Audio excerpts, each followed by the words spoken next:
El miércoles 14 de septiembre de 2016, se desató un incendio temprano en la mañana en Acorn Woods cerca del lago Grapevine en Texas, Estados Unidos. Los bomberos extinguieron el fuego con éxito y durante su investigación descubrieron lo que parecía ser una piscina inflable para niños derretida con un cuerpo carbonizado. En ese momento, no se pudo determinar el género del individuo. Un análisis posterior de huellas dactilares identificó a la fallecida como Jackie Vandergriff, una esteticista licenciada de 24 años que estudiaba nutrición en la Universidad de la Mujer de Texas en Denton. Debido a que no se había reportado su desaparición, las fuerzas del orden creen que murió poco después de su última aparición conocida. Jackie fue vista por última vez el 13 de septiembre, una noche antes de que su cuerpo carbonizado fuera descubierto. Esa noche ella fue a 2 bares en Denton, Fry Street Public House y Shots and Grafts. Jackie había sido mutilada además de quemada. La habían desmembrado. La necesidad de aprehender a los perpetradores de tal brutalidad era primordial. Tras numerosos informes sobre un hombre visto cerca del fuego, las fuerzas del orden obtuvieron imágenes de Jackie la noche del 13 de septiembre. Las imágenes mostraron a la mujer interactuando con un hombre. Una investigación adicional reveló que este hombre le había dado su tarjeta de presentación a una de las mujeres en el bar esa noche, afirmando ser un instructor de fitness y ofreciendo sus servicios como entrenador personal. Su nombre era Charles Bryant.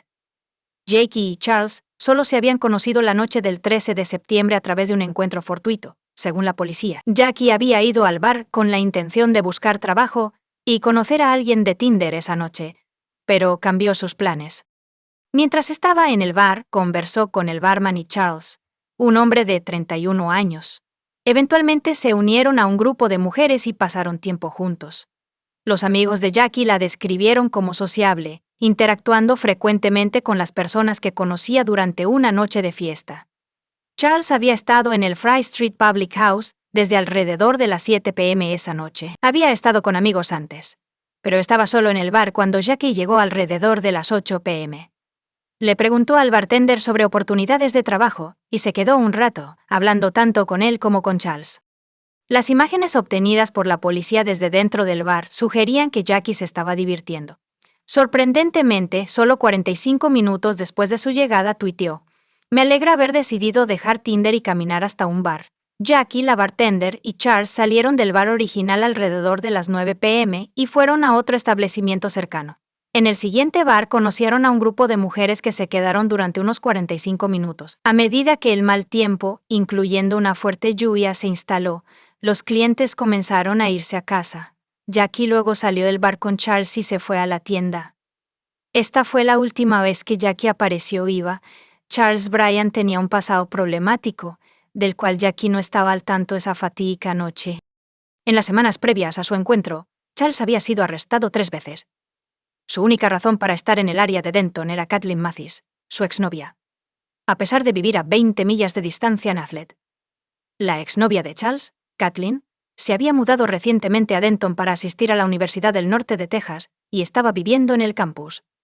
Kathleen había tomado acciones legales, presentando una orden de restricción en su contra. Kathleen terminó la relación tóxica en agosto de 2016, solo unos meses antes de que se desarrollaran los trágicos eventos, citando el comportamiento manipulador y el narcisismo de Charles.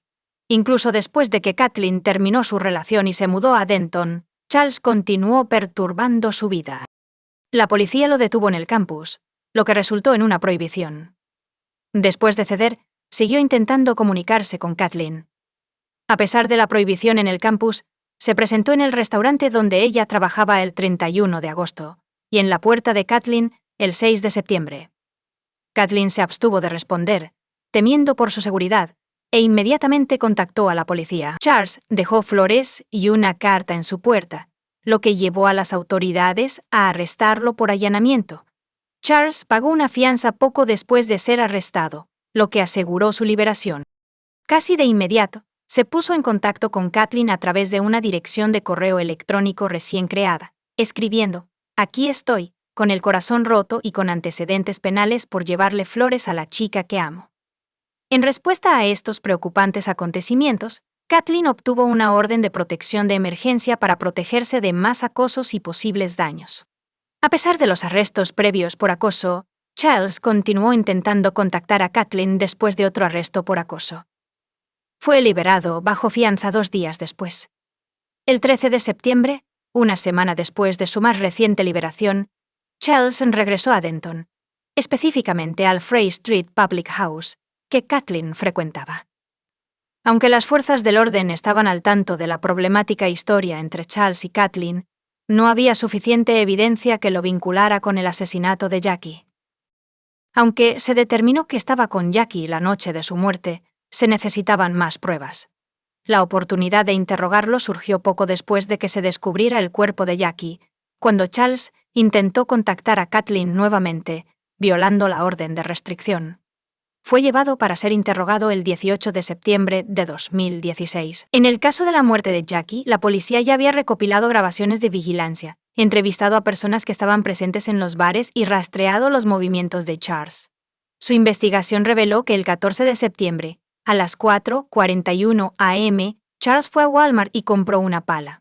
Además, se descubrió que faltaba una piscina inflable para niños de su patio trasero, lo que aumentó las preocupaciones en torno a la investigación.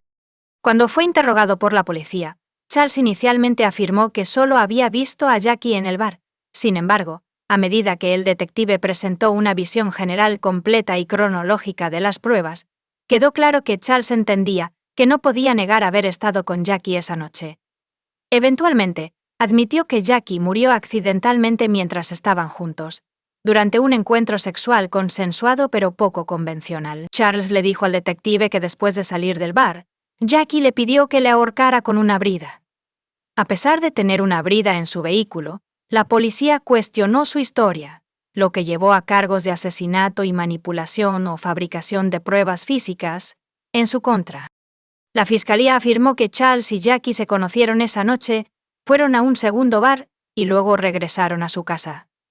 Durante el juicio, el médico forense informó al jurado que las pruebas realizadas en los restos de Jackie no encontraron evidencia de agresión sexual. La fiscalía afirmó que la muerte de Jackie no fue el resultado de un encuentro sexual, sino más bien de un asalto brutal, que incluyó estrangulación con un lazo de plástico, desmembramiento con un cuchillo y posterior incineración. Según la narrativa de la fiscalía presentada al jurado, las pruebas mostrarían que Charles y Jackie se conocieron en un bar el 13 de septiembre y se fueron juntos en su coche sin que nadie más estuviera presente. La fiscalía enfatizó que varias pruebas, como los objetos descubiertos y las pruebas de ADN, confirmarían la presencia de Jackie dentro de la casa de Charles. Se mostró al jurado imágenes de vigilancia de los bares, y los testimonios de los clientes y empleados del bar corroboraron la afirmación de que Charles y Jackie estaban juntos. Las imágenes mostraron a Charles y Jackie saliendo del bar a las 9:46 p.m., subiéndose al coche de Charles y permaneciendo en el aparcamiento durante otros 30 minutos antes de irse. Las grabaciones de vigilancia posteriores de una gasolinera abollada mostraron a Jackie dentro del coche de Charles a las 10:30 p.m., la última vez confirmada que se la vio con vida. Además, la actividad del teléfono de Jackie indicó una conexión con una torre celular en Haflet, Texas, aproximadamente a la 1:30 am del 14 de septiembre, así como con el área alrededor de la residencia de Charles. El jurado se enteró de que Jackie llevaba una bolsa de la Universidad de la Mujer de Texas en el bar, y se descubrió una bolsa de TDUM coincidente en la casa de Charles. También se descubrió un lazo de plástico cubierto de cabello en el bote de basura, fuera de su casa. Notablemente, en el patio trasero de Charles había una piscina inflable azul para niños similar a la que se encontró quemada. Una mancha circular desierta cerca de la piscina insinuaba la presencia de otra piscina. La policía descubrió un cuchillo dentro de la casa de Charles que creen que fue utilizado en el apuñalamiento y desmembramiento de Jackie, así como una pistola eléctrica en su coche. Ambos objetos fueron registrados oficialmente como evidencia. Durante el juicio, el médico forense declaró que Jackie murió como resultado de violencia homicida. Se observó que no había hollín en sus vías respiratorias, lo que indica que había muerto. Cesó antes de que su cuerpo fuera incendiado. El médico forense también testificó que el hueso oioides de Jackie tenía fracturas como resultado de una fuerza en la parte superior del cuello. Un antropólogo forense explicó al tribunal que el hueso oioides es un hueso en forma de U, profundo en la garganta, que actúa como un ancla para la lengua.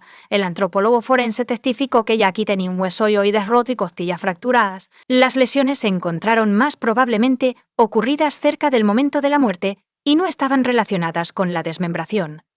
El antropólogo determinó que la lesión en el hueso oioides era consistente con la estrangulación, ya que requería presión directa, que típicamente es causada por estrangulación manual o el uso de ligaduras. Sin embargo, debido a que los tejidos blandos de Jackie se quemaron durante el incendio, era imposible decir con certeza si la fractura fue causada manualmente o por una ligadura. El experto estuvo de acuerdo en que una brida podría resultar en una lesión así. Además, Jackie sufrió una lesión en la cabeza por trauma contundente que se consideró poco probable que fuera post-mortem debido a las heridas por apuñalamiento con hemorragias significativas en su cuerpo que parecían no estar relacionadas con el procedimiento de desmembramiento. Y el experto del Estado afirmó que las heridas parecían haber sido infligidas mientras Jackie aún estaba viva. El experto explicó: el hecho de que hubiera algo de sangrado alrededor de esas heridas de apuñalamiento indica que ella estaba viva cuando las recibió, por lo que podrían haber sangrado. El jurado descubrió que el cuerpo de Jackie sufrió lesiones después de su muerte, incluyendo la apertura de su pecho y la extracción de su corazón, así como múltiples fracturas en las costillas. Un perfil de ADN extraído de la brida, la pistola eléctrica y el cuchillo hizo casi imposible que la muestra proviniera de alguien que no fuera Jackie. El analista de ADN testificó que se encontró ADN en la pistola eléctrica recuperada de su coche, y Jackie no pudo ser descartada como una contribuyente principal. La defensa presentó su caso, argumentando que no había pruebas que respaldaran la afirmación de que la muerte de Jackie fue causada por las acciones violentas de Charles. En cambio, afirmaron que Jackie murió durante un acto sexual consensuado. Según la defensa, Charles, en un ataque de pánico, intentó deshacerse del cuerpo de Jackie.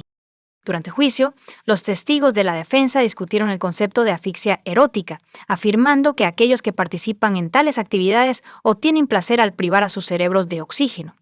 La defensa argumentó que se utilizó una brida alrededor del cuello de Jackie como parte de un acto sexual consensuado, lo que llevó a su muerte.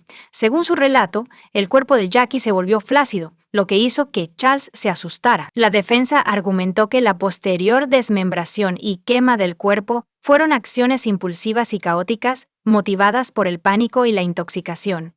Jo Etkin, la abogada de Charles, reconoció en sus argumentos finales que Charles cometió un terrible error, afirmando que es culpable de cometer un horrible error cuando algo sale mal.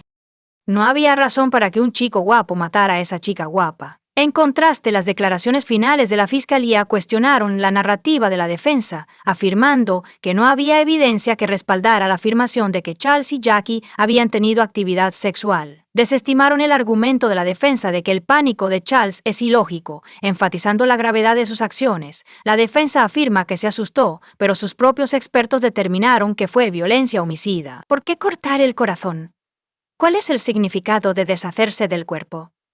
Le arrancó el corazón. Quiero que esa imagen se asiente. El jurado tuvo que decidir si Jackie fue asesinada, matada intencionalmente, o murió como resultado de un acto sexual consensuado. Condenaron a Charles por asesinato y manipulación de pruebas. Fue condenado a cadena perpetua por asesinato y 20 años por manipulación de pruebas. Las penas se cumplirán de manera concurrente. Antes del juicio, hubo mucha especulación sobre el posible motivo. Los fiscales están preocupados si no hay un motivo claro, ya que los jurados prefieren escuchar una historia completa y una explicación de lo que ocurrió. Deben estar seguros de su veredicto antes de ser condenados y en muchos casos un motivo fortalece el caso de la acusación. En este caso la fiscalía no tenía motivación, pero importa, cuando se vuelve clara la evidencia necesitamos un motivo. En casos como este la motivación suele ser sexual. Sin embargo, la fiscalía argumentó que no había evidencia de actividad sexual. No necesitamos saber qué pasó por la mente de Charles Bryant. Quería hacerlo y lo hizo. Los padres de Jackie se han asociado con la Universidad de la Mujer de Texas para establecer un fondo en su memoria. Comparte tu opinión con nosotros en los comentarios y suscríbete al canal para más.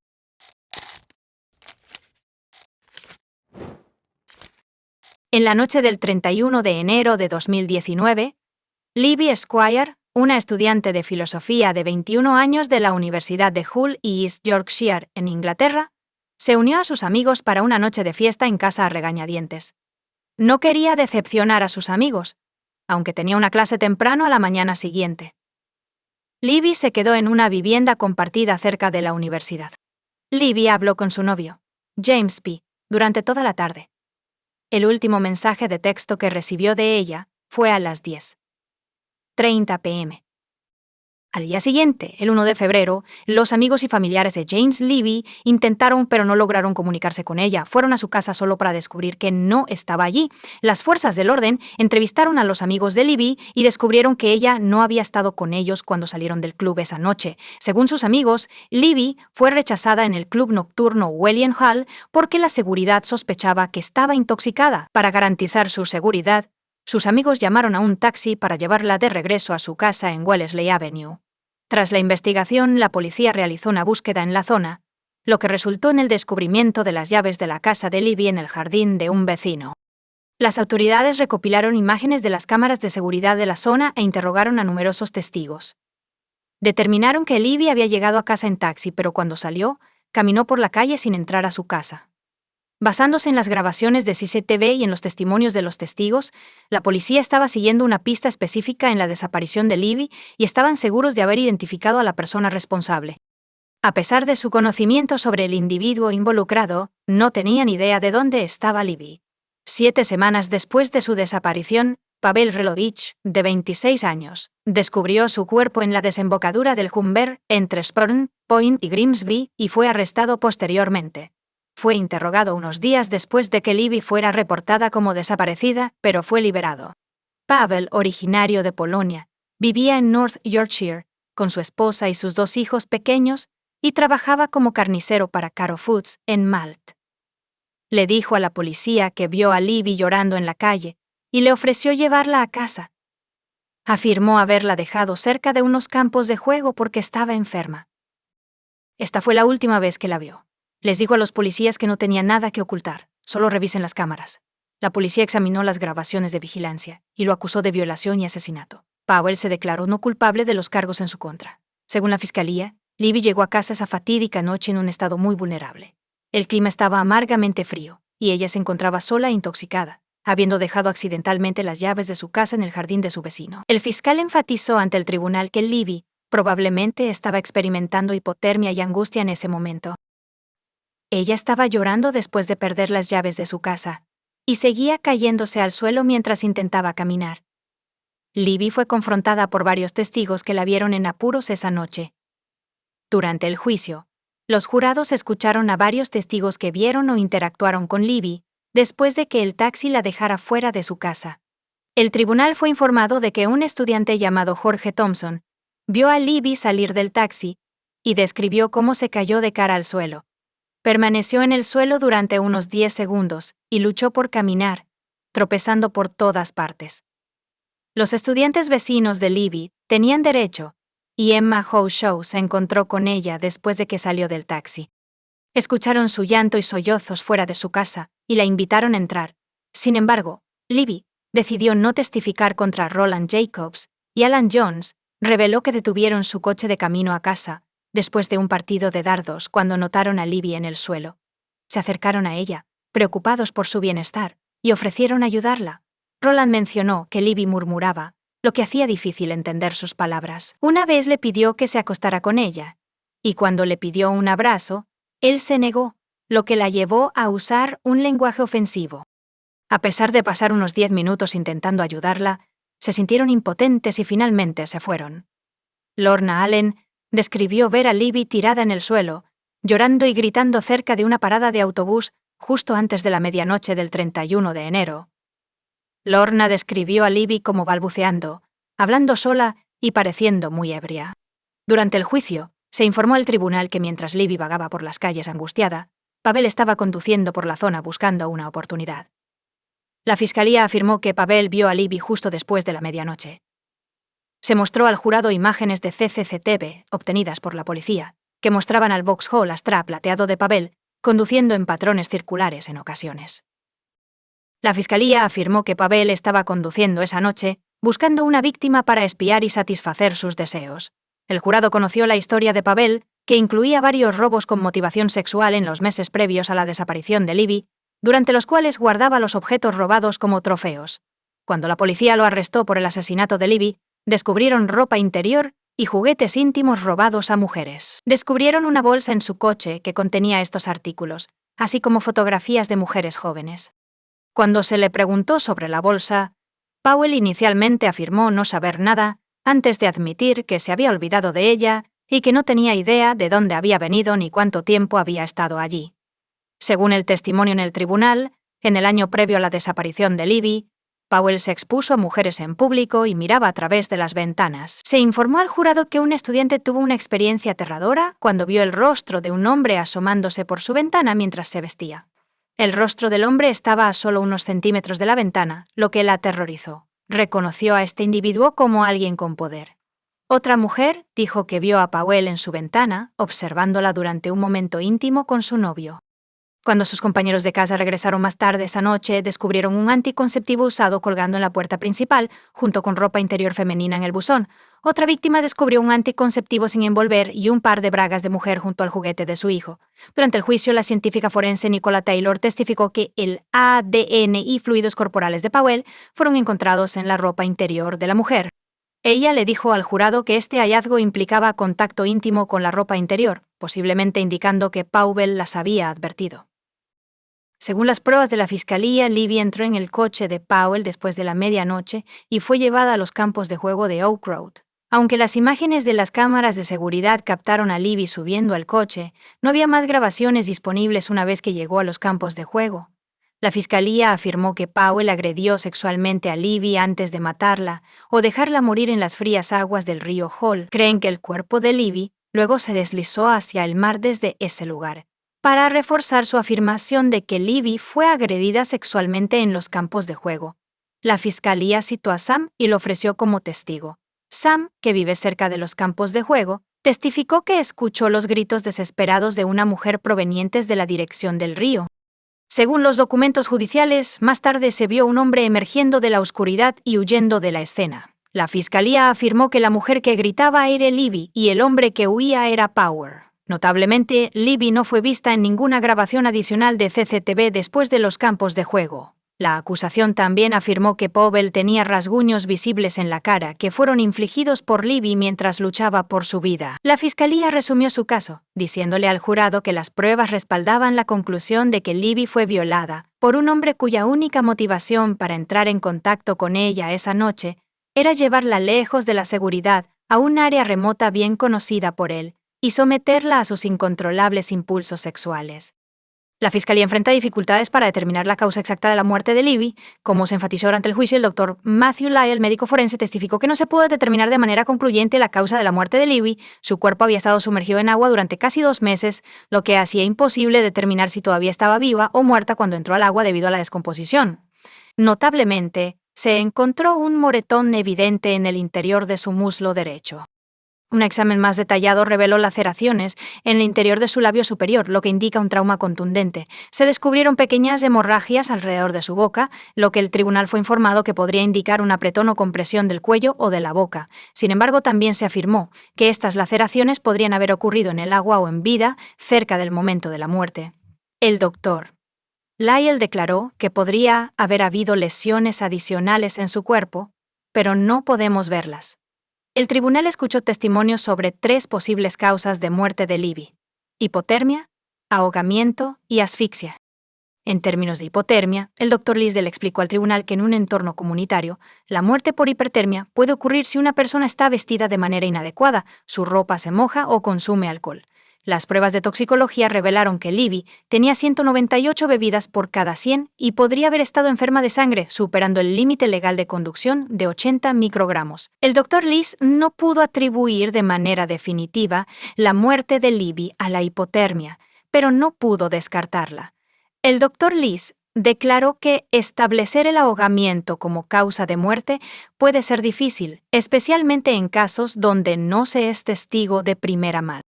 Los signos clásicos de ahogamiento incluyen espuma o burbujas saliendo de la boca, pulmones bien expandidos que ocultan el corazón y una calidad crujiente en los pulmones. El Dr. Lyle describió los pulmones de Libby como con una sensación ligeramente crujiente, pero no húmedos ni muy expandidos.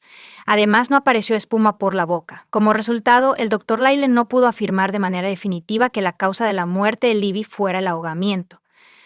Ciertos hallazgos surgieron de un examen de las lesiones de Libby a la luz de la posibilidad de la asfixia como causa de la muerte. No había evidencia de sangrado en el cerebro o el cráneo, y los huesos faciales, incluido el hueso en forma de herradura detrás de la lengua, estaban intactos.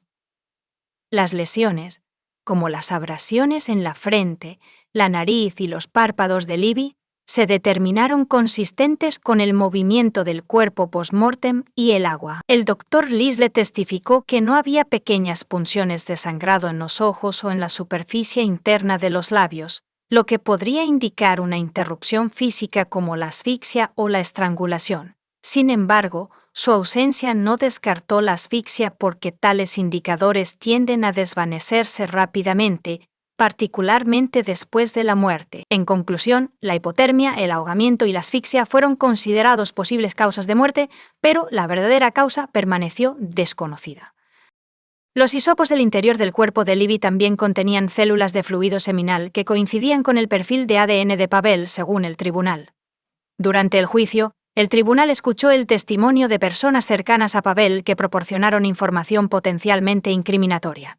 El amigo de Pavel declaró que Pavel le contó que le ofreció un viaje a casa a una chica en la parada de autobús, que afirmaba haberle hecho avances. El colega de Powell también testificó que Powell ofreció llevar a una chica a casa, pero ella comenzó a comportarse de manera extraña y a desnudarse en su coche.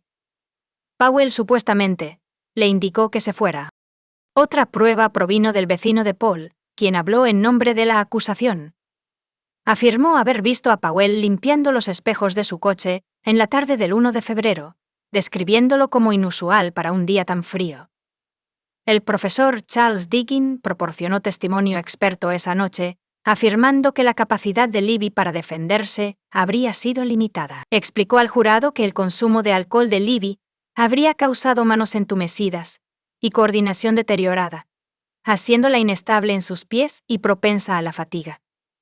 Además, su juicio, equilibrio y capacidad para huir de posibles amenazas habrían estado gravemente afectados, dejándola vulnerable. Durante los argumentos finales, el fiscal instó al jurado a considerar el estado de Libby esa noche, intoxicada y fría, visiblemente angustiada y necesitada de ayuda. Los testigos informaron haberla visto llorar, acostada en el suelo y temblando. El fiscal pidió al jurado que considerara lo que podría haber sucedido después de que Libby entrara en el coche de Pavel. Era plausible que, en su estado vulnerable, ella abandonara voluntariamente el calor del coche para acostarse en la fría nieve y participar en una actividad consensuada con Pavel. El fiscal enfatizó al jurado que proponemos una proposición absurda, lo cual fortaleció el caso. El fiscal recordó al jurado el pasado de Powell, enfatizando que no era un santo, sino más bien una persona que buscaba satisfacer sus propios deseos sexuales. La defensa argumentó que Powell se encontró con Libby esa noche, le ofreció llevarla a casa y mantuvieron una actividad consensuada. Afirmaron que él se detuvo en los campos de juego porque ella se sentía mal. Cuando se fue, ella aún estaba viva. La defensa planteó la posibilidad de que Libby se hubiera suicidado. Pavel testificó durante el juicio. Según su relato, le ofreció a Libby un aventón a casa después de verla llorando en la calle, por compasión hacia ella. Pavel declaró que la encontró llorando y gritando en la acera de Beverly Road y que quería ayudarla. Él afirmó que su encuentro sexual fue consensuado. Al jurado se le mostró un video de vigilancia de Libby Pavel caminando por Beverly Roads antes de conducir hacia los campos de juego de Oak Road. Pavel admitió haber estado conduciendo esa noche, con la esperanza de encontrarle una mujer. También confesó haber robado ropa interior femenina y juguetes íntimos, así como espiar a las personas a través de las ventanas. Powell explicó que inicialmente ocultó esta información porque le preocupaba que causara problemas en su matrimonio. Según el testimonio de Paul, el comportamiento de Libby parecía inusual y sospechaba que había ingerido algo o que le habían puesto algo en su bebida. Cuando le ofreció un aventón a casa, ella extendió la mano y caminaron hacia el coche. Powell notó que ella parecía más tranquila dentro del coche caliente. Sin embargo, mientras conducía, afirmó que Libby hizo gestos indicando su deseo de vomitar, lo que le llevó a detenerse cerca de los campos de juego de Oak Road. Pavel describió cómo, cuando el coche se detuvo, Libby intentó salir pero cayó de rodillas en la nieve y lloró. Según su testimonio, cuando se alejó, Libby estaba caminando por la acera y nunca la volvió a ver. Pavel regresó a casa, se dio un baño y luego vio una película. Preocupado por el bienestar de Libby, regresó a los campos de juego para asegurarse de que no estuviera tirada en algún lugar, pero no descubrió nada. El tribunal se enteró durante el juicio de que Libby había luchado previamente con problemas de salud mental. Lisa Squire, la madre de Libby, leyó una declaración en la corte detallando la historia de problemas de salud mental de su hija, incluyendo un trastorno alimentario y depresión. Lisa, por otro lado, declaró que su hija ha tenido miedo al agua desde que era niña, evitando las piscinas incluso en vacaciones, y generalmente tiene miedo a la oscuridad. Lisa no creía que su hija se suicidara. Se mostraron al tribunal extractos de los registros médicos de Libby que confirmaban sus problemas de depresión y ansiedad.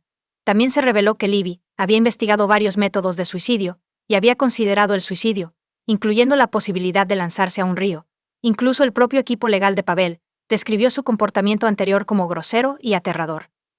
Sin embargo, la defensa afirmó que no había evidencia de un ataque violento contra Libby. El abogado de Powell afirmó que, aunque Powell se aprovechó de Libby y participó en el engaño, no cometió violación ni asesinato.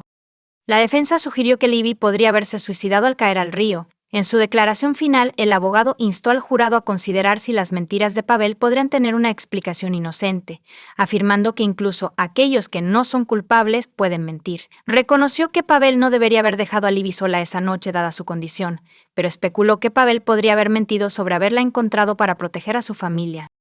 El argumento de cierre del abogado buscó sembrar dudas sobre el caso de la fiscalía, enfatizando la falta de pruebas concluyentes que vincularan a Cowell con los supuestos crímenes. Se pidió al jurado que deliberara, pero no pudieron llegar a una conclusión unánime, así que la jueza, señora Justicia Lambert, informó al jurado de 7 mujeres y 5 hombres que aceptaría un veredicto mayoritario de 10-2 o 11-1. Lo condenaron unánimemente a Powell por violación y más tarde lo encontraron culpable de asesinato por una mayoría de 11-1.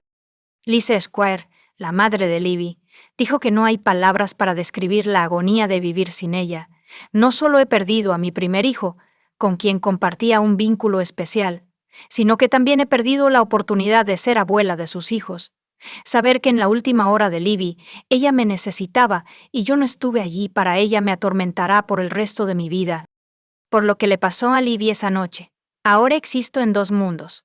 Ley, hay un mundo en el que soy madre, esposa y empleada, pero también hay uno oscuro y solitario. En este mundo, deseé morir para poder estar con mi niña una vez más. Russ, el padre de Libby, también testificó en el tribunal, expresando su dificultad para ver fotos de su hija después de su muerte. Durante la sentencia, el juez se dirigió a Pavel, enfatizando cómo, antes del asesinato de Libby, sus acciones criminales crecieron en audacia y confianza en que no sería detenido. El juez señaló la mirada descarada de Pavel hacia las mujeres, incluso después de que ellas se dieran cuenta.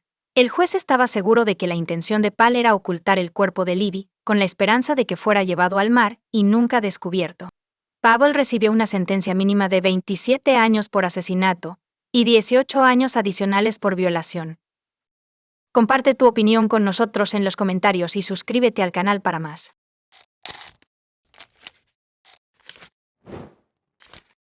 Cada persona en este mundo desea encontrar su verdadero amor, con quien espera vivir hasta el final de su vida. Desafortunadamente, no todas las historias de amor terminan felizmente.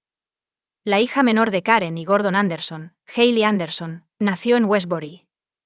Después de graduarse de la escuela secundaria, estudió enfermería en el centro médico de la Universidad de Binghamton. Hailey trabajó a tiempo parcial en una cafetería durante los primeros 3 años de sus estudios, antes de conseguir un puesto en el departamento de emergencias de un hospital de Long Island. Hailey siempre ha querido trabajar en un hospital para ayudar a las personas que son descritas como fuertes, independientes, amables y siempre sonrientes. Hailey tenía un gran número de amigos, era fan de la subcultura hippie, creyendo que la juventud debía pasarse disfrutando del entretenimiento y desarrollando relaciones abiertas. Hailey y sus compañeros de cuarto pasaron las últimas horas del jueves 8 de marzo de 2018 jugando a juegos de mesa y bebiendo. La reunión terminó justo antes de las 4 a.m., luego todos se fueron a la cama. Cuando la compañera de cuarto de Hailey, Josie Arden, se despertó unas horas más tarde, no se sorprendió de que Hailey no estuviera en la cama, dado su estilo de vida independiente en la universidad. Sin embargo, A medida que avanzaba el día y Hailey no se presentaba a una reunión planeada con Josie y otros amigos en un bar, las preocupaciones aumentaron. Notablemente, Hailey no había publicado nada en las redes sociales en todo el día, y las llamadas y mensajes a su teléfono celular no habían sido respondidos. Preocupadas, Josie y otra compañera de cuarto usaron la aplicación Find My Friends para localizar el iPhone de Hailey, lo que las llevó a una casa en Oak Street. Esta era la casa de Orlando III, otro estudiante de enfermería que tuvo una breve relación intermitente con Hailey que duró poco más de un año. Orlando, un nativo de Miami con raíces nicaragüenses, era conocido por su diligencia académica durante la semana y por salir de fiesta con Sean los fines de semana. Josie, junto con su compañera de cuarto, Michelle Tovely, fue a Oak Street para averiguar dónde estaba Hailey. Más temprano ese día, la policía fue llamada a la casa de Orlando en Oak Street, después de que su hermana solicitara un chequeo de bienestar, en respuesta a un mensaje de texto angustiante que recibió de él. Cuando llegó la policía, no hubo respuesta, y la casa parecía estar desocupada. Así que se fueron, sin descubrir nada fuera de lo normal. Cuando Josie y Michelle llegaron, llamaron a la puerta pero no recibieron respuesta, y la casa parecía desierta. A pesar de esto, decidieron mantenerse motivadas por su preocupación por el bienestar de Hailey. Cuando notaron que el coche de Orlando faltaba, revisaron su aplicación de rastreo, que mostraba que el teléfono de Hailey seguía dentro. Josie ayudó a Michelle a entrar por una ventana abierta para encontrar a Hailey en la habitación de Orlando, parcialmente cubierta por las sábanas. Aunque no podían estar seguros, su poder les hizo sospechar que estaba muerta. Rápidamente marcaron el 911, y tanto la policía como el personal de emergencias llegaron, confirmando la trágica muerte de Hailey. La causa se determinó como estrangulación, y Orlando no fue encontrado. Hailey y Orlando tuvieron una relación intermitente, y Hailey finalmente decidió terminarla. Mientras ella deseaba mantener una amistad, Orlando quería una relación más seria. Durante aproximadamente un año, Orlando buscó una relación seria, la cual Hailey no correspondió, prefiriendo no comprometerse durante sus años universitarios. La investigación reveló un incidente preocupante 6 meses antes del trágico descubrimiento de Hailey. Se vio a Orlando gritando a Hailey durante una fiesta el 15 de septiembre de 2017, después de enterarse de que se había reconciliado con su exnovio Kevin Ocampo. Descontento con este desarrollo, Orlando insistió en una relación exclusiva, a lo que Hailey se negó, expresando su deseo de seguir siendo amigos. Kevin pasó la noche en el apartamento de Hailey la mañana siguiente. Cuando se fue, descubrió que los neumáticos del coche de Hailey habían sido pinchados. Cuando Hailey informó del incidente a la policía, Orlando negó cualquier participación. Dado que los daños superaron los $600.00, se pueden presentar cargos de delito grave, para evitar que Orlando sufra graves consecuencias. Hailey decidió no presentar cargos con la condición de que él pagara por los neumáticos dañados. Los amigos de Hailey le dijeron a la policía que Orlando estaba obsesionado con ella, visitando nuevamente a Eldred, pasando por su apartamento y pareciendo estar siempre pendiente de ella. A pesar de esto, Hailey mantuvo el contacto con él porque no quería que se sintiera excluido, y todavía le gustaba. A medida que la investigación profundizaba en los eventos que rodearon la noche de juegos de mesa de Hailey con amigos, el enfoque se trasladó a cómo terminó en la casa de Orlando. Las cámaras de vigilancia cerca y fuera de la casa de Orlando fueron cruciales. Según las imágenes, Hailey y Orlando entraron juntos en su casa, con Hailey pareciendo estar bien y dispuesta. Horas después se vio a Orlando salir de la casa solo deshaciéndose de la basura y luego yendo a una farmacia cercana para comprar pastillas para dormir como Quil y melatonina antes de regresar a casa. Las imágenes siguientes mostraron a Orlando saliendo de nuevo. 7 horas después estaba descendiendo al sótano de la casa. La policía sospechaba que en este punto Orlando intentó suicidarse con ganchos y una cuerda, lo que resultó en lesiones. La presencia de sangre en el suelo del sótano apoyó esta teoría. Descubrieron lo que pensaron que era una nota de suicidio escrita en español con la traducción al inglés que decía: «Lamento profundamente esto. Nunca creí que fuera capaz de hacer esto. Padre, te veré pronto». El padre de Orlando murió hace 5 años. Creían que la nota era más que una simple nota de suicidio. Sin embargo, una confesión de las grabaciones de vigilancia mostró a Orlando saliendo de la casa más tarde con una maleta, y las autoridades rastrearon sus movimientos hasta el aeropuerto internacional JFK, Se descubrió que había abordado un vuelo a Nicaragua utilizando su doble ciudadanía, mientras su madre permanecía en el país. A pesar de su doble nacionalidad, las autoridades estadounidenses acusaron a Orlando de asesinato en segundo grado con la esperanza de iniciar los procedimientos de extradición. La extradición, por otro lado, no era obligatoria en Nicaragua debido a su ciudadanía. No obstante, Nicaragua lanzó una búsqueda masiva de Orlando y lo encontró en un hospital en la ciudad de León. Solo 5 días después de la muerte de Hailey, buscaba atención médica por las lesiones sufridas durante su intento de suicidio. El proceso de extradición fue un intercambio de 1 año entre nosotros y las autoridades nicaragüenses. Eventualmente, las autoridades nicaragüenses concluyeron que habían reunido suficientes pruebas para acusar a Orlando y proceder con el juicio.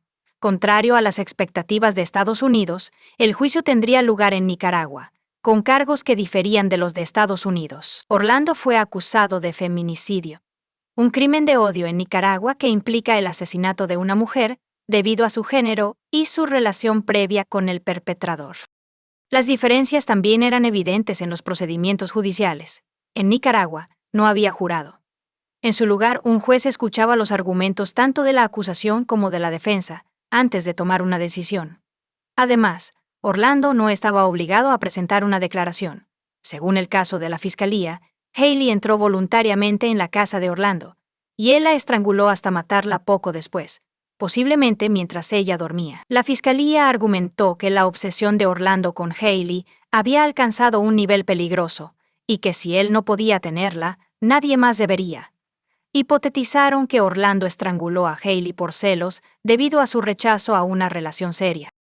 Esta supuesta rabia aparentemente se había estado acumulando durante 6 meses, comenzando en una fiesta donde Orlando descubrió que Hailey se había reunido con su exnovio. Testigos de los Estados Unidos testificaron por videoconferencia, relatando el comportamiento obsesivo de Orlando hacia Hailey, que incluía pasar conduciendo y llamar a su apartamento, así como detalles sobre el incidente de los neumáticos pinchados. El juez vio las grabaciones de vigilancia desde fuera de la casa de Orlando que mostraban cómo entraba con Hailey y salía solo. El tribunal también escuchó sobre el intento de suicidio de Orlando y la nota que dejó para su familia, lo que añadió contexto a la trágica muerte de Hailey. El Dr. James Tercy, el patólogo que realizó la autopsia de Hailey, testificó que su muerte fue causada por asfixia por compresión del cuello.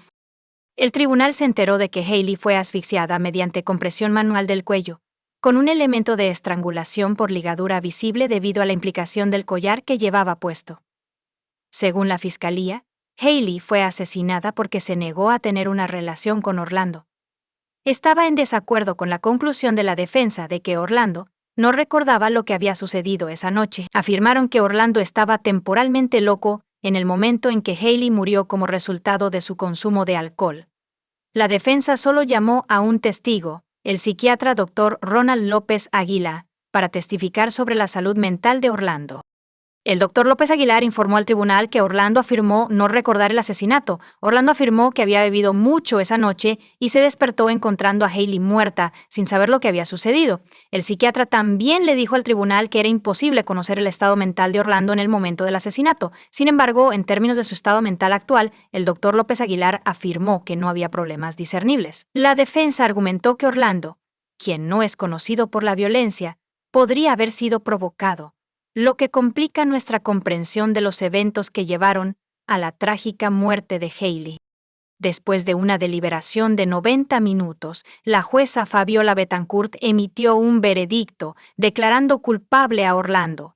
Ella declaró que las acciones de Orlando se debieron a su negativa a reconocer la autonomía de Hailey en la toma de decisiones sobre su relación. La jueza Betancourt determinó que Orlando mató a Hailey como una forma de castigo por rechazarlo. Ella condenó a Orlando a 30 años de prisión por feminicidio, enfatizando el derecho fundamental a la vida de todas las mujeres.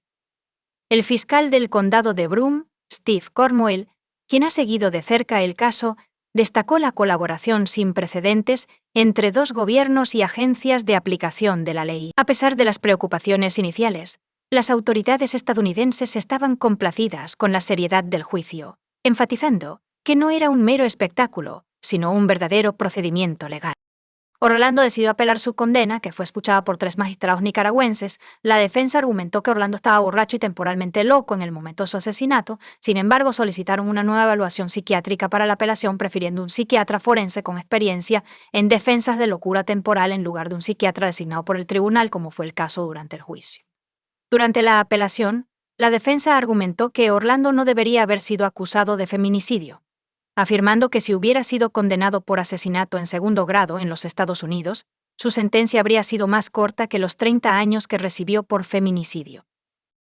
Pidieron una revisión de la sentencia sobre esta base, sin embargo, los magistrados denegaron la solicitud de Orlando para un nuevo psiquiatra y se negaron a reducir su sentencia. Se le ordenó permanecer en prisión cumpliendo la sentencia de 30 años impuesta durante el juicio. Los funcionarios encargados de hacer cumplir la ley en los Estados Unidos han declarado inequívocamente que si Orlando alguna vez es liberado y regresa al país, será arrestado por asesinato en segundo grado. Karen y Gordon Anderson, los padres de Hailey, agradecieron al tribunal por su decisión.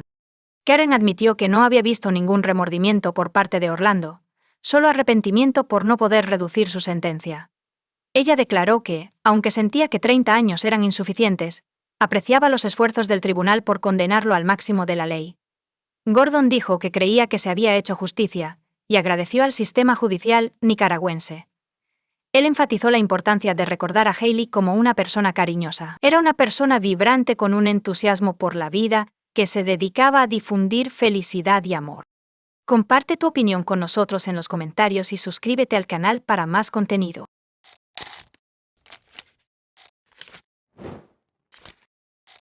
Christine Rossum nació el 25 de octubre de 1975 en Tennessee, pero creció en California y Virginia porque el trabajo de su padre requería que se mudaran con frecuencia. Christine tenía 2 hermanos, y en su adolescencia temprana asistió a un internado solo para chicas, donde comenzó a involucrarse en comportamientos como beber cerveza y fumar cigarrillos. Christine había comenzado a usar metanfetamina cuando tenía 17 años. En 1992. En 1994, se inscribió en una universidad, con la esperanza de liberarse del consumo de sustancias ilegales. Sin embargo, tras una recaída, abandonó y se mudó a San Diego. Su vida cambió en 1995. Cuando conoció a Gregory de Villers, parecía haber superado sus problemas con las sustancias ilegales, y estaba en camino de formar una familia. Christine se casó con Gregory en 1999, después de graduarse con honores de la Universidad Estatal de San Diego. En 1998, se convirtió en toxicóloga y trabajó para la oficina del médico forense de la ciudad. A pesar de las dificultades iniciales, parecía que Christine había logrado darle un giro exitoso a su vida y estaba en un camino positivo. Sin embargo, no todos los finales son felices. Christine Rossum, una mujer de 25 años, hizo una llamada de emergencia al 911 a las 9:22 p.m. del 6 de noviembre de 2000, un lunes, desde su hogar en San Diego, California, ubicada en los Estados Unidos. En su llamada, informó que su esposo de 26 años, Gregory de Villers, no estaba respirando y supuestamente se había suicidado. El despachador de emergencias instruyó a Christine para que realizara RCP, pero a pesar de sus esfuerzos y la llegada de los paramédicos y la policía, Gregory fue declarado muerto. Christine y Gregory solo llevaban casados unos 17 meses. Según la declaración de Christine a la policía esa noche, Gregory parecía somnoliento, lo cual atribuyó a los efectos de un medicamento para el resfriado. Christine continuó diciendo que se dio un baño y salió para encontrar a Gregory acostado en la cama, sin respirar. Gregory fue encontrado en el suelo del dormitorio, rodeado de pétalos de rosa esparcidos, lo cual desconcertó a la policía. Una foto de boda estaba cerca de su almohada, y las páginas arrugadas del diario de Christine estaban esparcidas por el suelo. Christine afirmó que había movido a Gregory al suelo para realizarle resucitación cardiopulmonar. La policía comparó la situación con una escena de la película American Beauty debido a sus peculiaridades. Cuando los paramédicos llegaron por primera vez, Christine les informó que su esposo, Gregory, no había consumido drogas. Sin embargo, más tarde cambió su declaración, afirmando que podría haber consumido oxicodona. Cuando llegaron al hospital, Christine le dijo a una enfermera que sospechaba que Gregory había sobredosis de oxicodona. La policía investigó la posibilidad de que la muerte de Gregory fuera causada por una sobredosis accidental de medicamentos para el resfriado y oxicodona. En sus conversaciones con Christine, descubrieron que Gregory estaba angustiado, lo que indicaba que su matrimonio parecía estar en crisis. Esto llevó a Christine a sugerir inicialmente a la policía que él se había suicidado, y como una vía adicional de investigación, Los pétalos de rosa esparcidos alrededor del cuerpo de Gregory eran restos de un ramo que él le había regalado por su cumpleaños el 25 de octubre. Ella creía que el uso de estos pétalos representaba el fin de su matrimonio, con una rosa sobreviviente como fuente. La familia de Gregory, así como otros presentes la noche en que se descubrió su cuerpo, cuestionaron la idea del suicidio. El 8 de noviembre, uno de los compañeros de trabajo de Christine, Russ Lowe, contactó a la policía, marcando un punto de inflexión significativo en la investigación. Reveló que Christine estaba teniendo una aventura extramatrimonial con su gerente, alterando el curso de la investigación policial. Gregory y yo nos conocimos en 1995 y nos casamos en 1999. Christine, quien anteriormente había luchado con el abuso de metanfetaminas, cambió su vida con la ayuda de Gregory y se graduó con honores en bioquímica. En marzo de 2000, fue contratada como ecóloga tóxica en la oficina del médico forense del condado de San Diego. Mientras tanto, Gregory siguió una carrera en biotecnología. Christine comenzó a trabajar en el OME Michael Robertson, un ciudadano australiano. Asumió como gerente del laboratorio forense, sucediendo a Russ Lowe. Ross, quien había estado desempeñando el papel de gerente interino del laboratorio, había estado en la OME durante mucho tiempo. La decisión de nombrar a Michael para el puesto permanente en lugar de a Russ creó tensión en el laboratorio. La atmósfera se volvió aún más tensa cuando se reveló a los empleados que Kristen y Michael, ambos casados, estaban teniendo una aventura extramatrimonial. En octubre de 2000, algunos empleados expresaron su preocupación por la posibilidad de que Christine recibiera un trato preferencial. Christine reanudó su consumo de metanfetamina unos meses después de las revelaciones. Las investigaciones policiales revelaron que el 2 de noviembre de 2000, solo 4 días antes de que Gregory fuera encontrado muerto, él confrontó a Christine sobre su uso de sustancias prohibidas y sus sospechas sobre su affair. Gregory insistió en su renuncia de la OME, amenazando con revelar su uso de sustancias prohibidas y el romance a su empleador si ella se negaba. Tras la muerte de Gregory, se realizó una autopsia, que incluyó pruebas de toxicología. El médico forense, el Dr. Blackburn, determinó que Gregory murió por intoxicación aguda de fentanilo.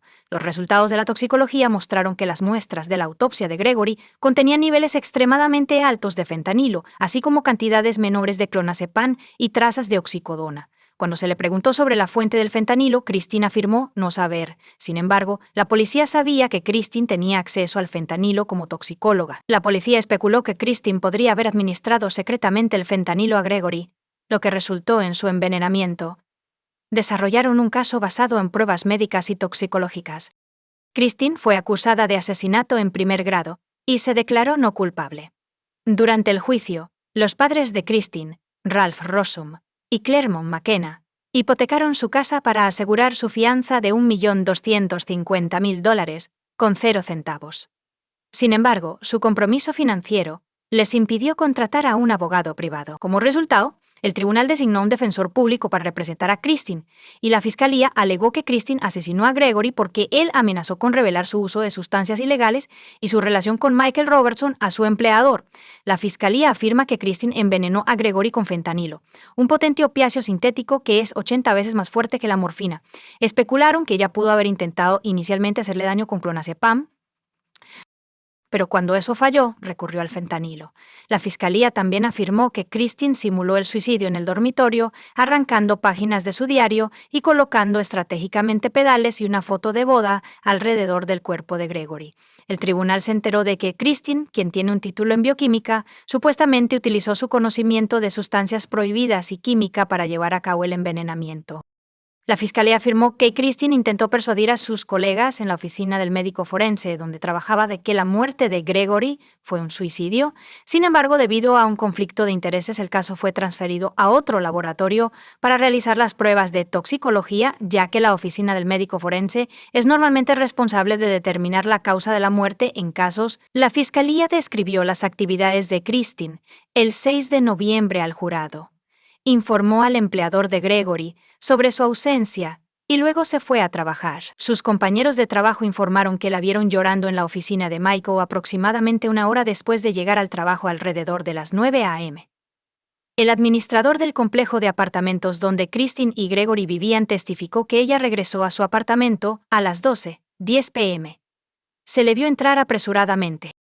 Más tarde, a las 12:41 p.m., fue a una tienda de comestibles local y compró algunos artículos. En las horas previas a la muerte de Gregory, ella llamó a Michael varias veces. Se encontraron pétalos de rosa alrededor del cuerpo de Gregory, que Christine atribuyó a la única rosa sobreviviente del ramo que él le había regalado por su cumpleaños. Sin embargo, la policía reveló el recibo, que mostraba que Christine compró una sola rosa. El mismo día Gregory murió. El tribunal se enteró de la muerte de Gregory y de los niveles elevados de fentanilo encontrados en la muestra analizada. El Dr. Brian Blackburn, el médico forense del condado de San Diego que realizó la autopsia de Gregory, testificó que Gregory había estado muerto durante al menos una hora antes de que llegaran los paramédicos. El Dr. Blackburn le dijo al tribunal que Gregory tenía neumonía broncoaspirativa temprana, que ocurre cuando los procesos normales de respiración no logran eliminar las secreciones acumuladas en los pulmones debido a la inconsciencia o la respiración superficial. Además, el Dr. Blackburn reveló que la vejiga de Gregory contenía una gran cantidad de orina. Si Gregory hubiera estado consciente, habría encontrado esta condición incómoda. Como resultado, el Dr. Blackburn concluyó que la respiración de Gregory había sido inadecuada durante 6 a 12 horas antes de su muerte. Durante su testimonio, el Dr. Blackburn aclaró que la cantidad de clonazepam descubierta en la sangre de Gregory no constituía una sobredosis y se consideraba no fatal según los estándares médicos. Se informó al tribunal que la presencia de fentanilo, particularmente a niveles tan altos, era poco común, y la oficina del médico forense rara vez lo incluye en las pruebas de rutina. Sin embargo, debido a un conflicto de intereses, las muestras fueron enviadas a Pacific Toxicology, que realizó pruebas específicas de fentanilo. Apoyo a la acusación, el Dr. Theodore Stanley testificó. El Dr. Stanley explicó que el fentanilo es un analgésico potente y de acción rápida, enfatizando un efecto secundario grave: la posibilidad de insuficiencia respiratoria, que hace que una persona deje de respirar. El Dr. Stanley testificó que la velocidad a la que el fentanilo hace efecto depende de cómo se administre.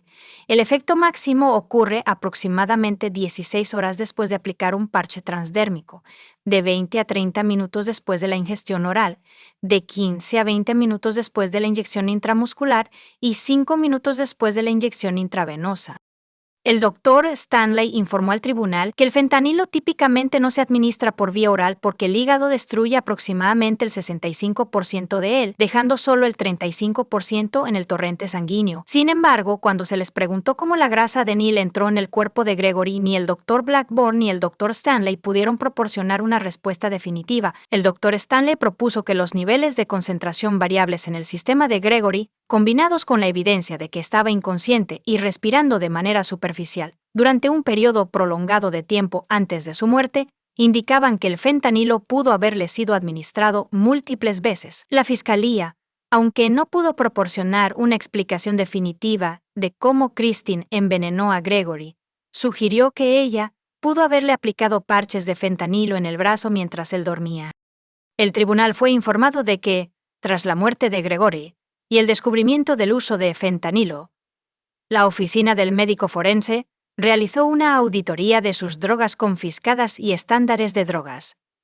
Esta auditoría descubrió la desaparición de 15 parches de fentanilo y 10 miligramos de estándar de fentanilo. Además, la auditoría reveló que Christine había iniciado sesión en el estándar de fentanilo y estuvo involucrada en los 3 casos en los que los parches de fentanilo desaparecidos fueron confiscados. La oficina del médico forense también descubrió cantidades no contabilizadas de metanfetamina, clonazepam y oxicodona de liberación prolongada. La defensa argumentó que Christine era inocente. Admitieron que el fentanilo fue la causa de la muerte de Gregory. Sin embargo, la defensa afirmó que se suicidó debido a la depresión causada por sus problemas maritales. Durante el juicio, Christine testificó por sí misma. Ella le dijo al tribunal que cuando se despertó el 6 de noviembre, Gregory parecía desorientado. A las 7:42 am, notificó a su empleador sobre su enfermedad y ausencia del trabajo. Christine declaró que fue a trabajar y luego regresó a casa para ver cómo estaba Gregory. Almorzaron juntos después del mediodía. Según el testimonio de Christine, ella preguntó sobre el estado anterior de Gregory, y él admitió haber tomado algo de su oxicodona y clonazepam. Después del almuerzo, él volvió a la cama y ella volvió al trabajo. Saliendo a las 2:30 p.m. regresó al apartamento, se reunió con Michael y luego volvió alrededor de las 5 p.m. Salió de nuevo a las 6:30 p.m. para hacer diligencias. Christine afirmó que regresó a las 8 p.m. me dio un baño. Christine testificó que entró al baño creyendo que Gregory estaba dormido, solo para descubrir que no estaba respirando cuando salió. En ese momento, marcó el 911. Durante el contrainterrogatorio, el fiscal caracterizó el relato de Christine como extraño. Ella admitió haber mentido anteriormente, incluyendo sobre su uso de sustancias prohibidas. El fiscal enfatizó que el fentanilo, que es difícil de detectar, era un veneno ideal. Christine, quien estuvo expuesta a tales sustancias a través de su trabajo, las conocía bien. A pesar del testimonio del Dr. Blackburn de que los niveles de clonus en la sangre de Gregory no eran mortales, la defensa argumentó que la combinación de oxicodona y clonazepam podría tener un efecto sinérgico, aumentando su potencia. Sin embargo, esta explicación no respondió a la pregunta de cómo se consumió el fentanilo o por qué se encontraron niveles tan altos. Después de 8 horas de deliberación, el jurado condenó a Christine por asesinato en primer grado y asesinato en circunstancias especiales debido al uso de veneno. Posteriormente, fue condenada a cadena perpetua, sin posibilidad de libertad condicional. Christine apeló su condena. Durante los procedimientos del Tribunal de Apelaciones, se reveló que su propio equipo de defensa había cometido errores. Sus abogados admitieron que, aunque reconocieron el fentanilo como la causa de la muerte, no solicitaron pruebas de metabolitos de fentanilo en las muestras de autopsia. Esta prueba podría haber determinado si Gregory ingirió fentanilo o si la presencia de fentanilo en las muestras se debió a una contaminación de laboratorio después de su muerte. Si el fentanilo solo se hubiera encontrado en las muestras y no en el cuerpo de Gregory, la afirmación de la Fiscalía de que el fentanilo causó su muerte habría sido falsa. La pregunta es, ¿cómo puede estar presente el fentanilo solo en las muestras? A riesgo de contaminación en el laboratorio si la oficina del médico forense envía las muestras a otro laboratorio para su análisis. El Tribunal de Apelaciones descubrió que hubo una ruptura en la cadena de custodia de las muestras. El Tribunal de Apelaciones descubrió que las muestras designadas como especímenes extraídos del cuerpo de Gregory se almacenaron en una caja de cartón sin sellar. El procedimiento previsto era el transporte inmediato a la oficina del sheriff, seguido de la transferencia a un laboratorio externo. Sin embargo, debido a que el destinatario designado no estaba disponible en la oficina del sheriff, la caja que contenía las muestras se guardó en la oficina del médico forense. Aproximadamente 36 horas después, fue transportado al laboratorio forense del sheriff. El argumento central presentado ante el Tribunal de Apelaciones fue que durante este periodo, cuando las muestras estaban almacenadas en el OME, cualquier persona con una llave del edificio podría potencialmente acceder a ellas.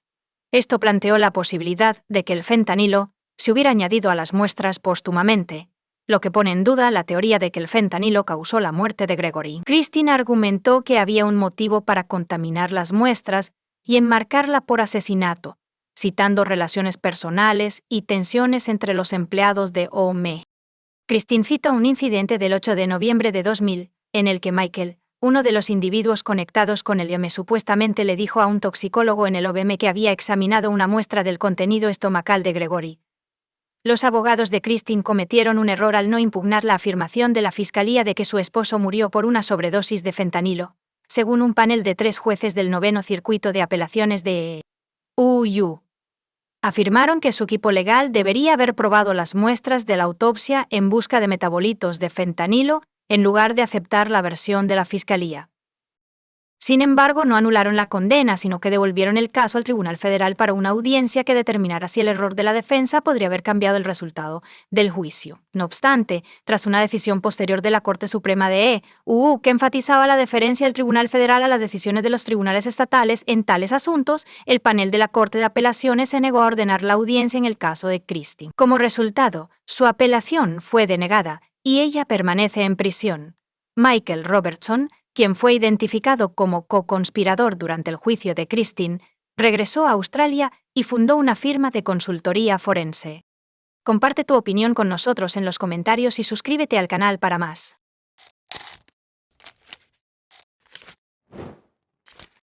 Era el 3 de noviembre de 2006. Justine Absher, de 27 años, estaba en el periodo de luna de miel de su matrimonio. Como recién casada, tenía mucho por lo que esperar. Justine quería tener hijos, Justin adoraba a su esposo de apenas 5 meses, Eric Absher, quien tenía 2 hijos de una relación anterior. Se conocieron en 1999, mientras ambos trabajaban en la tienda de mejoras para el hogar Lowe's. Justin era cajera y Eric era su gerente. Ella solo tenía 20 años. Él tenía 26 años y le informó que tenía 2 hijas pequeñas. Después del servicio militar de Eric en los Marines, se casaron y él comenzó su propio negocio de transporte conduciendo un camión volquete. Justin también encontró un puesto adecuado como maestra de jardín de infantes en Emerald Hill Elementary en Culpeper, Va. Justin fue a trabajar el 3 de noviembre, pero sus colegas notaron que algo estaba mal. Notaron sus ojos aparentemente hinchados y asumieron que estaba llorando. Justin, por otro lado, les aseguró que su condición era el resultado de alergias. Más tarde ese día, mientras cursaba su maestría en VA, se encontró nuevamente con sus compañeros de clase. Llegó 30 minutos tarde y llevaba gafas de sol dentro. Cuando la clase terminó a las 7 p.m., Justin se fue de inmediato. Sus compañeros de trabajo no tenían idea de que sería la última vez que la verían. Una angustiosa llamada al 911 fue recibida a la 1:107 a.m. desde Taylorsville Road, en Barboursville, Virginia, reportando un atropello y fuga. Cuando llegó la policía, encontraron a Eric en un estado de histeria, sosteniendo a su esposa sin vida, Justin, en medio de la carretera. Desafortunadamente, Justin había muerto como resultado de un accidente automovilístico. Eric le dijo a la policía que Justin lo llamó a la 1:19 a.m. para informar de una avería en el coche y solicitar ayuda. Ella estaba aproximadamente a 5 millas de su casa. Eric se subió a su motocicleta y se apresuró al lugar que ella había indicado, solo para encontrarla tendida en el camino. Eric se sentó con Justin, cubriéndola con su chaqueta, antes de salir a buscar ayuda. Se acercó a varias casas cercanas y llamó a las puertas, con la esperanza de encontrar ayuda. A la 1 de los propietarios llamó al 911. Eric más tarde admitió a la policía que tenía su teléfono celular en el bolsillo, pero no se había dado cuenta, en ese momento. Mientras tanto, en papel. Inicialmente la escena parecía ser un caso de atropello y fuga. Ese punto de vista cambió muy rápidamente. La investigación policial reveló la falta de evidencia típica relacionada con un atropello oculto en Taylorsville Road, en Barboursville, Virginia. A pesar de sus graves heridas, Justin y su ropa no mostraban vidrios rotos, marcas de derrape, marcas de neumáticos, escombros ni sangre. Esta ausencia llevó a las autoridades a sospechar que su muerte no fue el resultado de una colisión aleatoria, sino más bien de un acto deliberado. La situación se complica aún más. A pesar de las afirmaciones de Eric sobre problemas mecánicos, la policía descubrió que el coche de Justin estaba en buen estado de funcionamiento sin defectos. Esta inconsistencia planteó dudas sobre la veracidad del relato de Eric. Justina estaba muy unida a sus padres, J.D. Stevens Schwartz, así como a su hermana, Lauren Schwartz, y estaban devastados cuando el hermano de Eric los llamó para decirles que Justin había muerto. Su shock y devastación se convirtieron en confusión.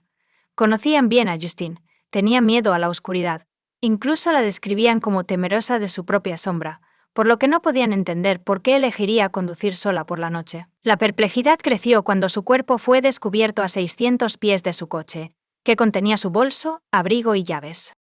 Esto planteó preguntas sobre por qué dejaría estas pertenencias y se alejaría del vehículo, especialmente después de llamar a Eric para que viniera a recogerla.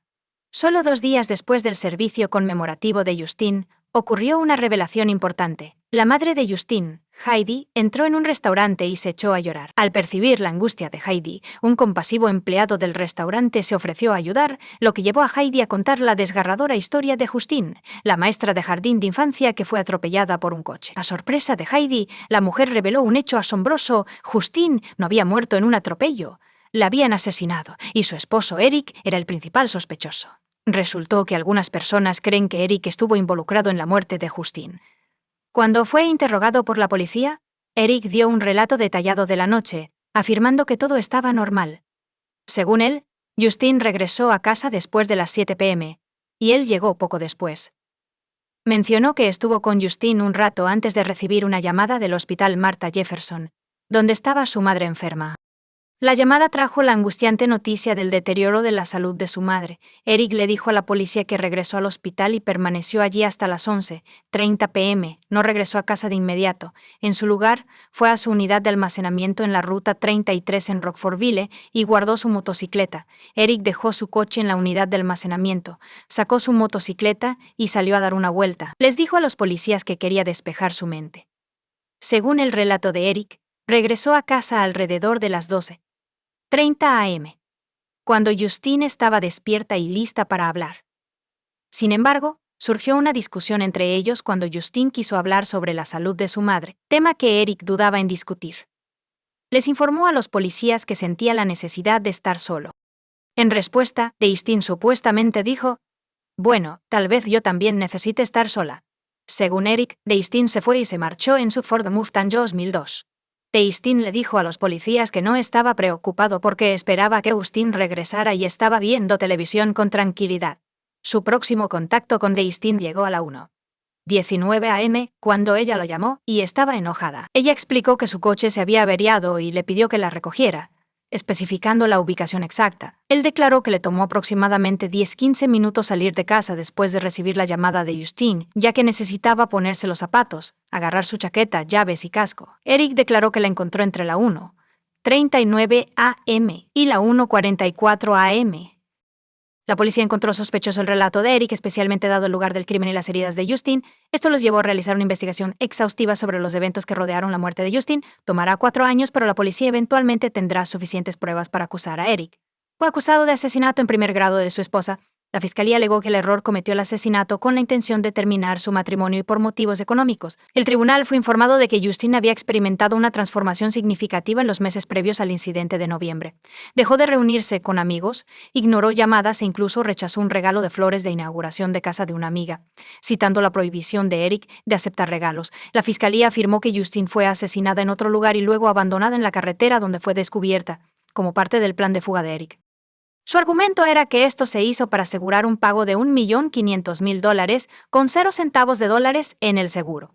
Según la fiscalía, las lesiones de Justine contradicen la teoría de una colisión vehicular. Sufrió 113 lesiones por trauma contundente, incluyendo varios huesos rotos, órganos lacerados y 23 heridas en la cabeza. Sorprendentemente, había poca sangre en la escena. La fiscalía presentó el testimonio de 2 médicos forenses que cuestionaron la noción de que Justine murió como resultado de ser atropellada por un coche mientras estaba de pie en la carretera. En cambio, afirmaron que fue brutalmente agredida, estrangulada y luego atropellada después de la muerte. El doctor Todd Lokasiewicz, quien realizó la autopsia de Justine, testificó que sus hallazgos eran consistentes con la estrangulación manual. Descubrió contusiones profundas en los músculos del cuello y hemorragias en el ojo y el labio.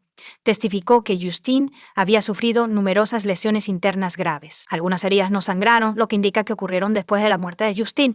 Informó haber encontrado menos de la mitad de la sangre que esperaba en sus cavidades torácica y abdominal. El segundo médico forense señaló que el cuerpo femenino promedio contiene 5 litros de sangre, pero Justine tenía menos de 1 litro. Esta inconsistencia, según la fiscalía, contradice la escasez de sangre encontrada en la carretera, apoyando su afirmación de que fue asesinada en otro lugar. Ala Susan Crawford, la novia de la secundaria de Eric y madre de sus 2 hijos, testificó que menos de 2 horas antes de que él descubriera a Justine en la carretera, preguntó sobre su futuro juntos. Intercambiaron 43 llamadas ese día, durante las cuales Eric expresó sus sentimientos por Allison. En el tribunal, Allison declaró que él preguntó si había alguna esperanza para nuestra relación, revelando la admisión de Eric de arrepentirse por casarse con Justine. Otro testigo declaró para la acusación. Cecil Roback declaró que estaba en los caminos laterales del condado de Greene esa noche buscando un autobús escolar. Explicó al tribunal que no conocía las carreteras y metió su coche en un camino de entrada para dar la vuelta. Cecil afirmó que un hombre se acercó a él y le informó que el coche de su esposa estaba casi sin gasolina. Le pidió a Cecil que lo siguiera hasta una gasolinera, pero antes de que llegaran, el hombre se detuvo y le informó a Cecil que su coche se había quedado sin gasolina. Le pidió a Cecil que lo llevara de vuelta a su casa, y él aceptó. Cecil declaró que no asoció el incidente con el caso de Justine hasta 2 años después, cuando vio un programa sobre su muerte. Le dijo al tribunal que pensaba que el hombre era Eric y que le había ayudado a simular el atropello y fuga, aunque él no lo sabía en ese momento. El tribunal fue informado de las dificultades financieras de Eric durante el juicio. El padre de Justine, Steve Swartz, testificó en el tribunal y reveló que su hija era la titular principal de crédito de la pareja, y en el momento de su muerte debían $85,000 con 0 centavos. El ajustador de reclamaciones de seguros ha testificado sobre varias pólizas con Eric como beneficiario. Menos de 2 semanas después de la muerte de Justine, Eric presentó una reclamación por conductor no asegurado que, de ser aprobada, le habría otorgado $100,000 con 0 centavos, con la posibilidad de $1,500,000 con 0 centavos adicionales si se aprobaba el aspecto comercial. Notablemente, el nombre de Justine aparecía en el seguro de uno de los camiones de basura.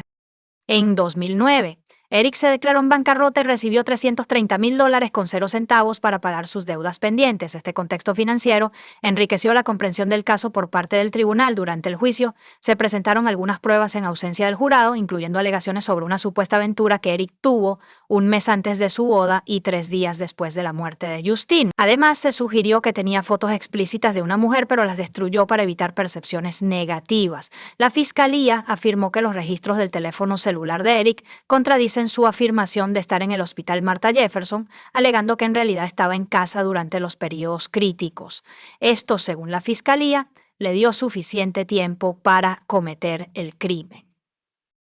Le dijeron al jurado que 2 periodos tarde en la noche y hasta la mañana siguiente eran particularmente importantes, comenzando a las 10:04 p.m. hasta las 11:23 p.m. y desde las 12:08 a.m. cuando llegó una llamada del teléfono de Justine a la 1:19 a.m., los registros del teléfono celular mostraron que él estaba en casa, no en el hospital. La fiscalía enfatizó ante el jurado que Eric usó su teléfono 157 veces el día del incidente, lo que hace que su afirmación de solo darse cuenta de que estaba en su bolsillo después de descubrir el cuerpo de Justine sea altamente implausible. Además, la fiscalía destacó el historial de Eric como marín con entrenamiento en RCP y primeros auxilios, afirmando que a pesar de este entrenamiento no hizo ningún intento de ayudar a Justine. La fiscalía reveló un detalle convincente e inquietante. Eric tenía un apodo despectivo para Justine, llamándola Cosa. La defensa sostuvo que la muerte de Justine fue el resultado de un accidente de atropello y fuga. Sostuvieron que el coartada de Eric era creíble, afirmando que estuvo en el hospital Martha Jefferson hasta las 11:30 p.m., visitando a su madre, y luego fue a una unidad de almacenamiento para recoger su motocicleta. La defensa argumentó que la cronología de la fiscalía no permitía a Eric suficiente tiempo para matar a Justine y simular un atropello con fuga en apoyo de su afirmación de un matrimonio feliz. La defensa presentó al hermano Eric como testigo, quien había vivido con la pareja durante algún tiempo. Testificó sobre la genuina felicidad en la relación de Eric y Justine, enfatizando sus interacciones positivas con Justine para refutar la afirmación de la acusación. La defensa cuestiona la credibilidad del testigo Cecil. Sospechaban que estaba motivado por una recompensa de $50,000 con 0 centavos por información ofrecida por los padres de Justine, así como por el deseo de recibir un trato favorable en relación con 2 cargos de fraude grave que enfrentaba por una deuda de $10,000 con 0 centavos. La defensa intentó socavar la credibilidad de Cecil como testigo, cuestionando sus motivos y posibles prejuicios. A pesar de los esfuerzos de la defensa por impugnar el caso, incluyendo afirmaciones sobre la supuesta falta del médico forense de realizar un procedimiento específico, el jurado finalmente declaró a Eric culpable de asesinato en primer grado. La decisión se tomó utilizando las pruebas presentadas en el juicio, que incluían los argumentos de la fiscalía sobre la naturaleza de las lesiones de Justine, la cronología de los eventos y las acciones de Eric. Eric fue condenado a cadena perpetua después de ser declarado culpable de los cargos. Durante la audiencia sentencia de Eric, el tribunal escuchó declaraciones conmovedoras de las víctimas, incluyendo una de la hermana de Justine, Lauren. Lauren declaró que durante los 7 años previos a su muerte a manos de Eric, vi cómo la vida de mi hermana se deterioraba, se volvió callada, retraída, pobre, asustada y víctima de violencia doméstica, todo lo cual presencié de primera mano. En retrospectiva, siento que fui testigo de su muerte. El testimonio de Lauren en la audiencia de sentencia pintó un cuadro angustiante de la relación entre Eric y Justine. Ella afirmó que vio a Eric empujar físicamente a Justine antes de que se casaran. Justine también le confió sobre varios otros casos de abuso. La familia y los amigos de Justine notaron un cambio en su personalidad en los meses previos al 28 de noviembre. Justine siempre había sido amable, cariñosa y amigable, Y aunque conservó esas cualidades, dejó de reunirse con amigos y colegas para ocasiones sociales. Estaba retraída y en silencio. Una sombra de su antiguo yo. El testimonio también reveló que Justine, impulsada por un sentido de inutilidad, hizo grandes esfuerzos para complacer a Eric, incluso en su día de boda. Había signos de discordia. Eric estaba distante, prefiriendo salir solo en su motocicleta. Justine se perdió varias actividades relacionadas con la boda, incluyendo el almuerzo, y pasó la segunda noche sola en el hotel. Notablemente, el pasado violento de Eric salió a la luz durante la audiencia. Anteriormente había sido acusado de lesiones maliciosas y estaba bajo una orden de protección de la madre de sus 2 hijos. Eric afirmó que esto fue el resultado de una discusión verbal que escaló en una pelea física, en la cual ella lo atacó y le golpeó la cara con un control remoto. En defensa propia, afirmó haberle agarrado la camisa y el cuello. Durante los 4 años en que la policía investigó el caso, la familia de Justine luchó incansablemente para asegurar que se hiciera justicia.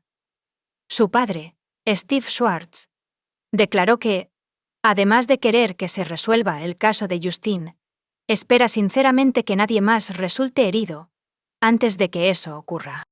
Comparte tu opinión con nosotros en los comentarios y suscríbete al canal para más.